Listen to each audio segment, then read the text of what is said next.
Mastering the phrase, out of your mind. Hello and welcome. In today's video, we're diving into a fascinating English phrase, out of your mind.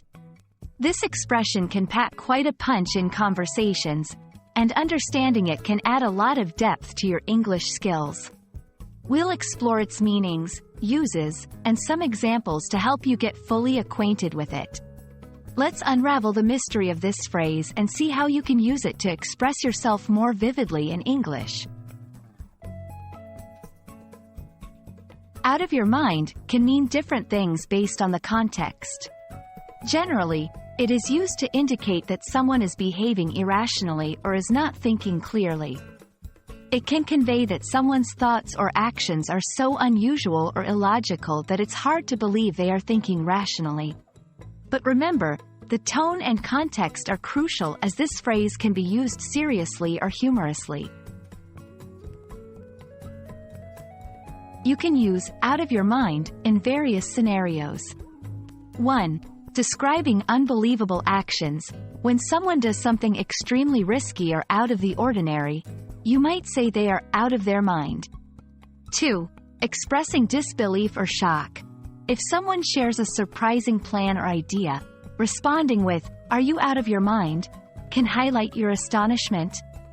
3. In a light-hearted way. Sometimes, this phrase is used among friends to tease or joke, especially if someone suggests something funny or unusual.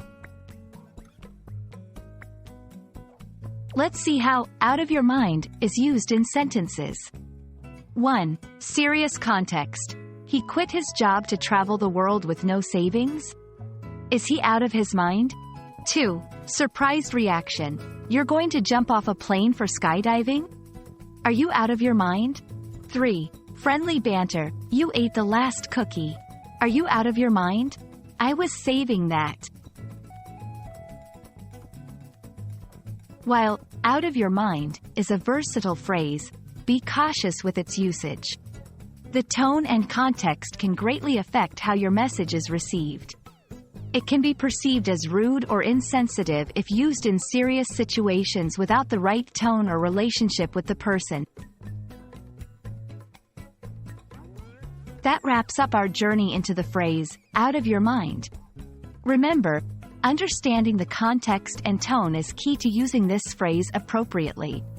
We hope this video helps you feel more confident in your English conversations and adds a new expression to your vocabulary arsenal. Happy learning, and see you in the next video.